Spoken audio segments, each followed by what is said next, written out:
नमस्कार दोस्तों। आज फिर आप लोगों के साथ एक नए विषय पर। विषय तो पुराना ही है, नया तो कोई विषय होता नहीं। हाँ, यह है कि मेरा एक बच्चा है, नाम है शिव शंकर। प्रेम से हम नंदन कहते हैं। तो उसी के प्रश्न के जवाब में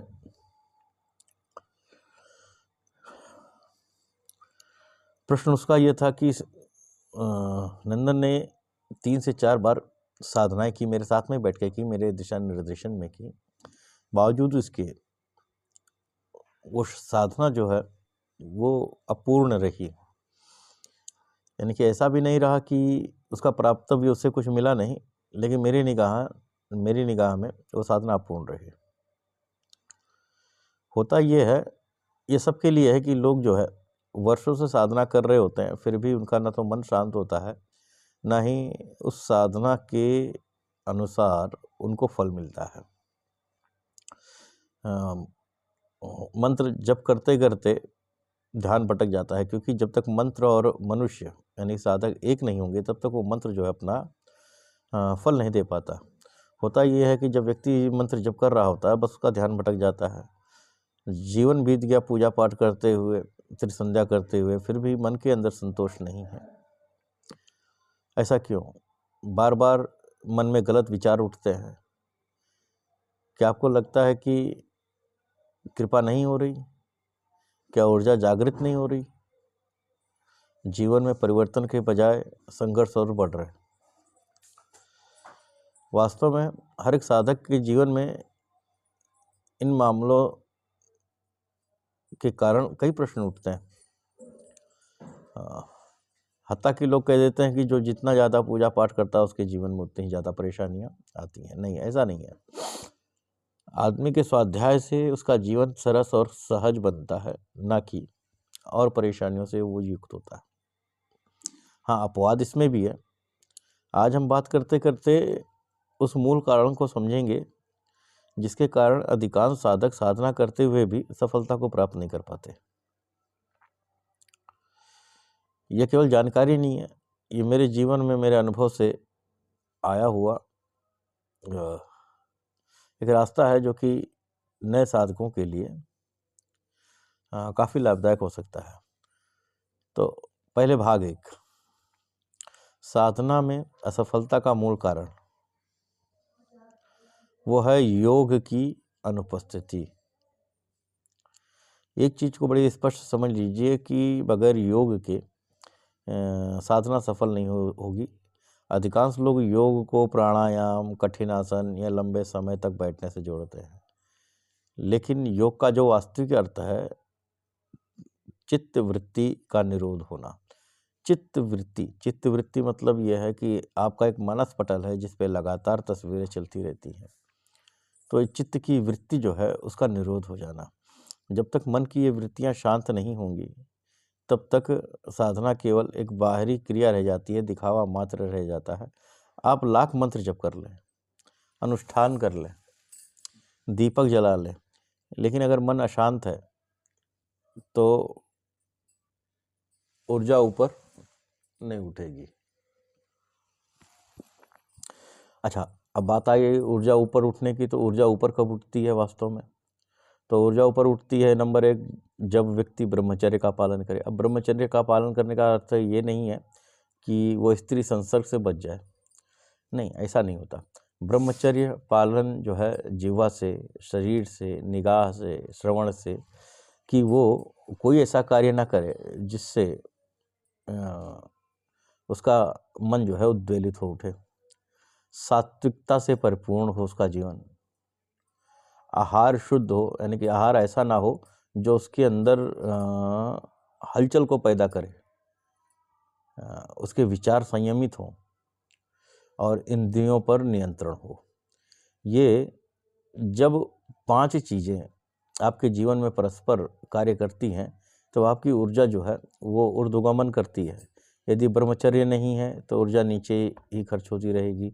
मन स्थिर नहीं है तो अनुभव नहीं होगा। यदि अनुभव नहीं है तो साधना मात्र कल्पना रह जाएगी।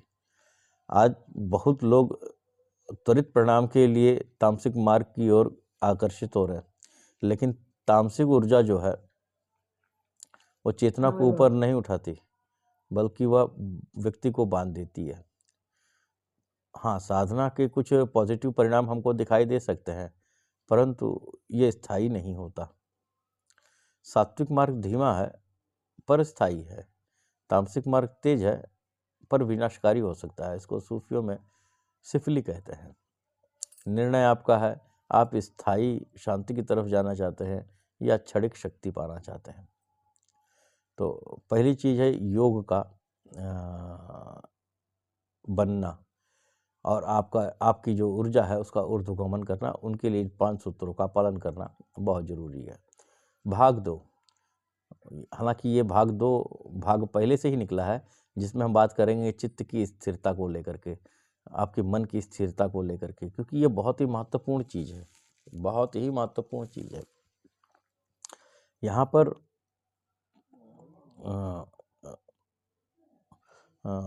मैं इसको समृद्धि कहता हूँ। समृद्धि का अर्थ धन नहीं है, समृद्धि का अर्थ है आंतरिक स्थिरता, कि आप अपने अंतःकरण में कितने स्थिर हो। जब प्रशंसा और निंदा आपको समान लगने लगे, ये गणित है, एक कला है कि आपको प्रशंसा भी वही लगती है और निंदा भी वही लगती है। लाभ और हानि आपको उद्वेलित ना करें। जब आप प्रतिक्रिया करने की बजाय साक्षी बनना अधिक पसंद करने लगो, ये वास्तविक समृद्धि है। अशांत मन ऊर्जा को धारण नहीं कर सकता, जैसे छेद वाले पात्र में जल नहीं इकट्ठा रह सकता, वैसे ही अस्थिर चित्त में शक्ति नहीं टिकती। चित्त हमारा अस्थिर क्यों है? इंद्रियों का अनियंत्रित होना, इंद्रियों का अनियंत्रित होना। अब असंयमित जीवन शैली, अशुद्ध आहार, ब्रह्मचर्य की कमी, तुलना और प्रतिस्पर्धा और त्वरित परिणाम की लालसा। आप देखेंगे जो हमने पहले भाग में चर्चा किया है, ये इसका ऐन उलट है। जब तक ये कारण बने रहेंगे, साधना गहरी नहीं होगी। ब्रह्मचर्य केवल शारीरिक संयम नहीं है, यह विचार, दृष्टि, कल्पना और ऊर्जा का संरक्षण है। प्रतिक्रिया रोकना कमजोरी नहीं है, यह ऊर्जा का संरक्षण है। जब आप प्रतिक्रिया करते हैं तब ऊर्जा बाहर निकलती है, और जब आप साक्षी रहते हैं तब ऊर्जा भीतर ही रहती है, और यहीं से ही साधना की वास्तविक शुरुआत होती है। उसके पहले तो एक बच्चा जैसे घरौंदा बना के खेलता है, उसके पहले तो हम साधना खेल रहे हैं। अभी जैसे कि नंदन बाबू की बात हुई, 3 बार परस्पर प्रयास किया उन्होंने, और तीनों बार उनको भले ही लगा हो, लेकिन ये उनकी नींव का पत्थर है, ये उनकी नींव की तैयारी है। और जब वो इस रहस्य को समझ जाएंगे, क्योंकि इसको कोई समझाया नहीं जा सकता, ये मैं बता रहा हूँ लेकिन मैं इसको समझा नहीं सकता, मैं केवल जानकारी दे रहा हूँ। समझेगा तो आपका अंतःकरण ही सोता। तो अब इसके बाद हम भाग तीसरे पे बात करते हैं। भाग तीसरा आता है प्रमाण। प्रमाण का अर्थ है सही ज्ञान और अनुभव। प्रमाण का अर्थ है अनुभव आधारित सत्य। केवल पढ़ लेना ज्ञान नहीं है, केवल सुन लेना ज्ञान नहीं है, जैसे कि अभी आप लोग सुन रहे हो। जब ज्ञान जीवन में उतरता है और व्यवहार बदलता है, तब वह प्रमाण बनता है।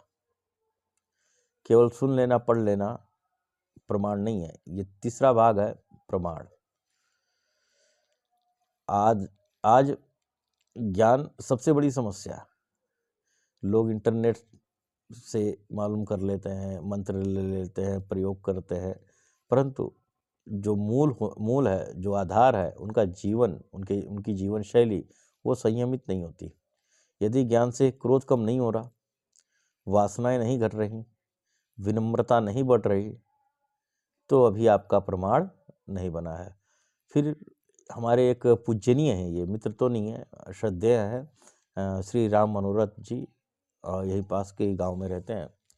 अब बहुत ही विद्वता, बहुत ही विद्वान पुरुष, कि अच्छे अच्छे उनके सामने शास्त्रार्थ करने बैठे तो पानी मांगे, परंतु फिर भी उनका प्रमाण नहीं बना। एक दिन हमारी उनसे बातचीत होने लगी, तो चूंकि वो क्रोधी बहुत हैं, तो मैंने कहा कि गुरुदेव, आपके 40 साल हो रहे हैं अध्यात्म में, लेकिन ये क्रोध का आपने क्या किया? और ये जो प्रतिक्रिया देने वाली बात है, इसका क्या हुआ?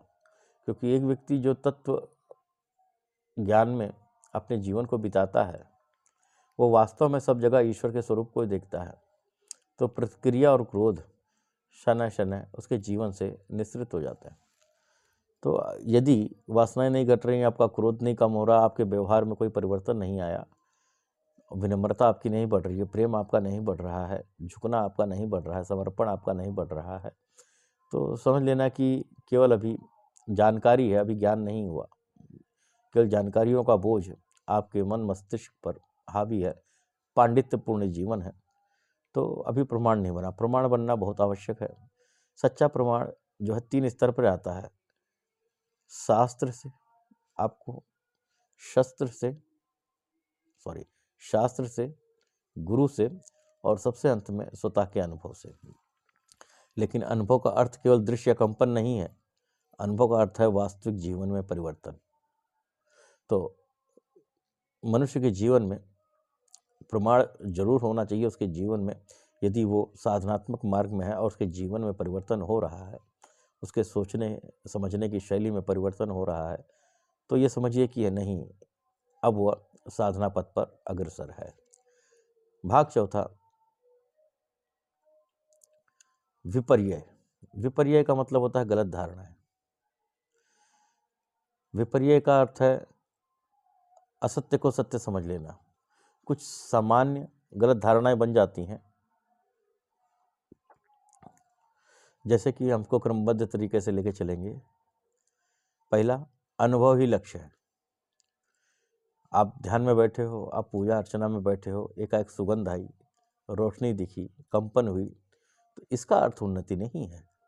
यदि अनुभव के बाद भी, ये सब देखने के बाद भी अहंकार और आसना बनी हुई है, तो वह प्रगति नहीं है। दूसरा, सिद्धि ही साधना है। सिद्धि ही साधना है। लोग ये अमूमन दिमाग में ले लेते हैं कि अगर कोई सिद्धि हो गई है तो इसने साधना की, अन्यथा नहीं की है। सिद्धियां मार्ग की परीक्षा है, लक्ष्य नहीं है। मैं भी उन जीवों में से हूँ जिन्होंने सिद्धि को ही सब कुछ समझा था। सन 1992 की बात है। मैं बड़ा ही दब्बू किस्म का लड़का हुआ करता था, जो कि किसी के सामने अपने आप को प्रत्यक्ष नहीं कर पाता। एक हमारे ठाकुर साहब थे यहाँ के, हरदोई के, तो उन्होंने हमारे प्रथम गुरु श्री नारायण दत्त श्रीमाली जी से दीक्षा ली और उनकी कई पुस्तकें लाके उन्होंने अपने पास रखी हुई थी। तो ये जो तंत्र मंत्र की किताबें मेरे हाथ में आईं, तो चूँकि एक दब्बू स्वभाव, एक बंद स्वभाव का व्यक्ति होने के कारण मैं खुल नहीं पाता था, तो ये तंत्र मंत्र की जो प्रक्रियाएं रहीं वो मेरा हथियार बनी और यहीं से ही सिद्धियों का खेल चालू हुआ। मैं भी यही समझता था कि सिद्धियां ही साधना को पूर्ण करती हैं, जबकि वास्तव में होता ही है। अब समझ में आती है बात मेरे को, क्योंकि जब नारायण दत्त श्रीमाली जी से मेरी मुलाकात हुई थी सन 1994 में जोधपुर में, तब उन्होंने कहा था कि बेटा, सिद्धियां जो है आदमी को भ्रम पैदा करती हैं, वो जीवन को सरस और सहज बनाने के लिए हैं, बाकी पूर्णता में सिद्धियां हमेशा बाधा बनती हैं। तब ये बात मेरी समझ में नहीं आई थी। चूँकि गुरु जी के श्रीमुख से निकला था, तो मैंने उसको सहर्षी और सहजता के साथ में स्वीकार किया। बावजूद इसके सिद्धियों के प्रति मेरा मोह कम नहीं हुआ। तो सिद्धियां जो हैं, लोगों की समझ में आता है कि सिद्धियां ही साधना है। नहीं, सिद्धियां मार्ग का पड़ाव हो सकती हैं अथवा परीक्षा हो सकती हैं, परंतु लक्ष्य नहीं। सिद्धियां प्राप्त करने के बाद मनुष्य जितना पापाचार करता है, जितना गलत काम कर सकता है, उसे पता भी नहीं चलेगा, क्योंकि खुद मेरे हाथों से ऐसे कार्य कई हुए हैं। तो सिद्धियां जो है, सिद्धियों के पीछे मनुष्य को भागना नहीं चाहिए। और तीसरा, तामसिक शक्ति को आध्यात्मिक शक्ति समझ लेना। बहुत बार ऐसा होता है कि हम तामसिक शक्ति को भी आध्यात्मिक शक्ति समझ लेते हैं। इसका भान जब सूफी साहब मेरे जीवन में आए, हमारे पहले दूसरे तीसरे गुरुजी, नहीं तीसरे गुरुजी, हाँ, तो तब उन्होंने मेरे को बताया कि बेटा 2 प्रकार के ज्ञान होते हैं, एक अलवी होता है और एक सिफली होता है। तो सिफली यानी कि तामसिक शक्तियाँ जो है सदैव आपको गर्त में डूबेंगे। भले ही आपको सांसारिकता में, भौतिकता में उनका कुछ लाभ मिले, परंतु वो आपकी चेतना को और नीचे गिरा देती है, जिससे कि आपका आध्यात्मिक उत्थान लगभग असंभव हो जाता है।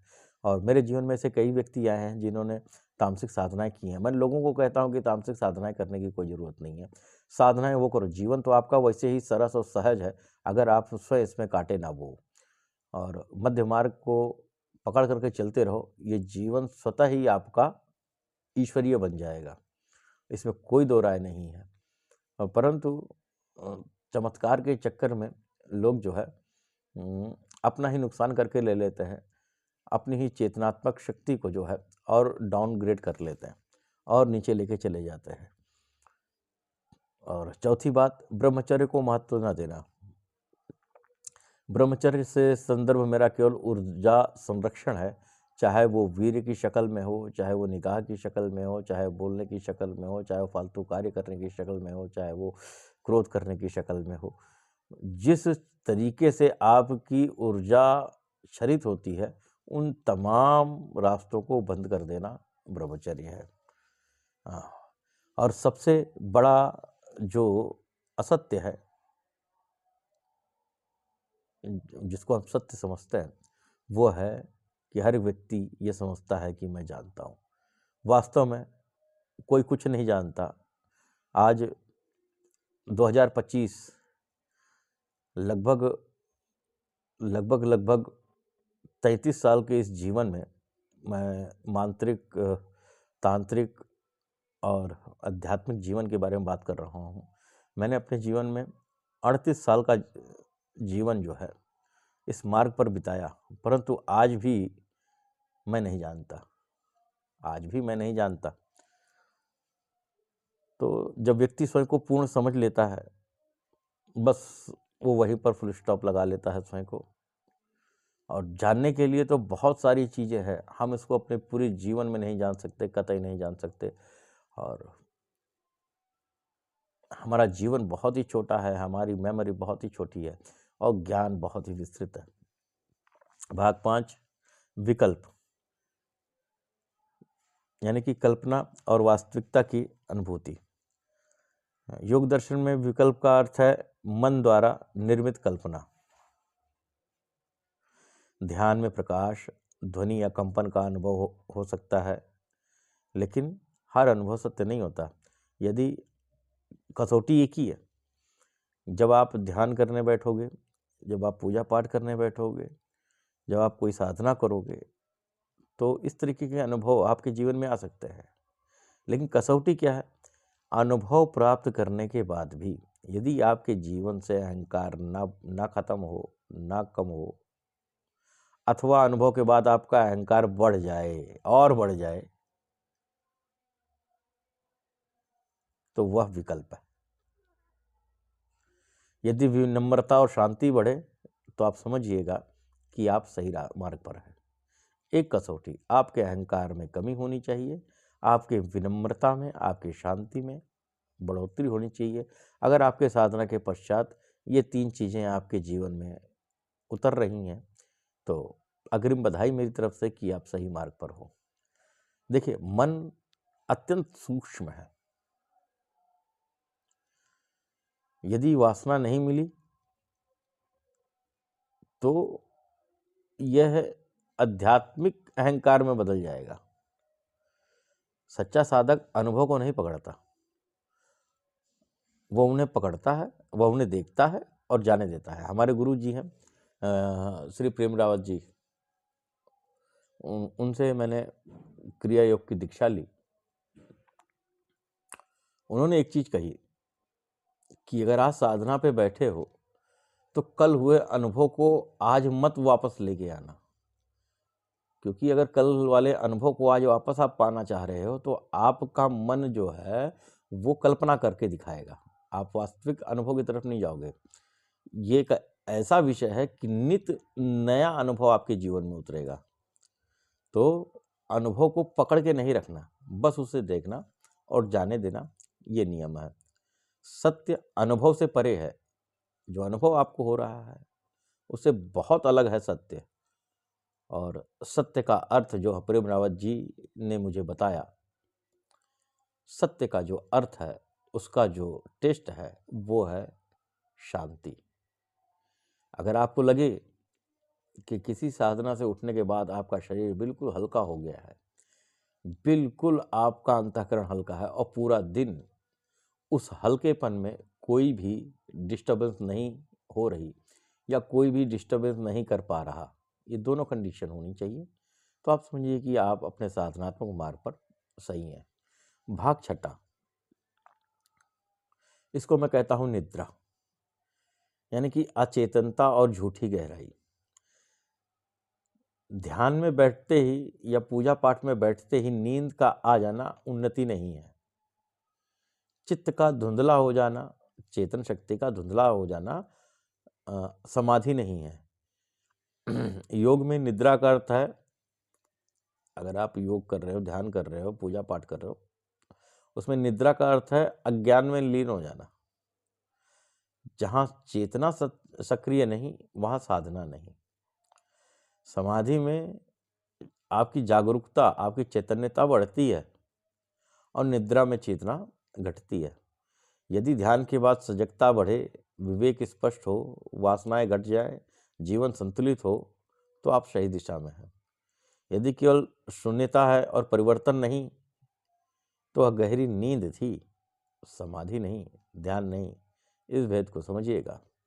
अब इन 6 भागों के बाद मैं एक निष्कर्ष आप लोगों के सामने रखता हूँ। साधना कोई बाहरी क्रिया नहीं है, ये चेतना का विज्ञान है। पूरा जीवन चेतना का विज्ञान है। ईश्वर स्वयं चैतन्यता का विषय है। अब जिसने इस शब्द को पकड़ लिया, मेरे होश और चेतना, एहसास, महसूसियत, तो उसने आधी पढ़ाई पढ़ ली। तो साधना कोई बाहरी क्रिया नहीं है, ये चेतना का विज्ञान है। इसका एक क्रम है, वो स्पष्ट क्रम है। पहले ब्रह्मचर्य, ब्रह्मचर्य का मतलब अपने ऊर्जा का संरक्षण, स्थिरता, आपके चित्त में स्थिरता होनी चाहिए। योग, योग का अर्थ मैंने बताया था कि योग का अर्थ ध्यान, धारणा, समाधि नहीं है। योग का अर्थ है कि आपकी जो ऊर्जा है वो ऊपर उठे, और उसके लिए आपकी जीवन शैली में परिवर्तन होना चाहिए। मैंने बताया था कि ब्रह्मचर्य होना चाहिए, सात्विकता होनी चाहिए, आहार शुद्ध होना चाहिए, विचार संयमित होने चाहिए और इंद्रियां नियंत्रित होनी चाहिए। ये सब योग में ही आते हैं। तो सबसे पहली चीज है ब्रह्मचर्य, ऊर्जा का संरक्षण, स्थिरता, मन, आपके मानसिक स्तर जो है आपका वो स्थिर हो। योग होना चाहिए, यानी कि आपके जीवन में ऐसे कर्म होने चाहिए जो आपको मध्य में रखें, आपको सहज रखें, सरल रखें। उसके बाद आता है प्रमाण। प्रमाण का मतलब आपके व्यवहारिक जीवन में परिवर्तन दिखाई देना चाहिए। उसके बाद आती है शुद्ध अनुभूति। जो अनुभव आए उसे स्वीकार कीजिए, उसके पीछे मत भागिए, शक्ति के पीछे मत भागिए, त्वरित परिणाम के पीछे मत भागिए। पहले जीवन को सात्विक बनाइए, मन को स्थिर कीजिए, ऊर्जा को सुरक्षित कीजिए। जब आधार सही होगा तो साधना स्वतः फल है, उसको फल देने की जरूरत नहीं है, वो स्वतः फल है। निर्णय आपका है कि आपको भ्रम में रहना है या इस पर चिंतन कर करके सत्य को स्वीकारना है और सत्य की दिशा में आगे बढ़ना है। इसके इतर आप लाख प्रयास कर लो, आप साधनात्मक स्तर में कुछ भी कर लो, सफल नहीं हो पाओगे, क्योंकि इसका रास्ता ही यही है। आशा है कि ये जो रिकॉर्ड मैंने नंदन बाबू के लिए स्पेशली कहा, ये मेरे तमाम बच्चों के लिए लाभदायक होगा और तमाम उन लोगों के लिए भी लाभप्रद होगा जो वास्तव में साधनात्मक जीवन और आध्यात्मिक जीवन की लालसा रखते हैं। आप सबका दिन शुभ हो। धन्यवाद।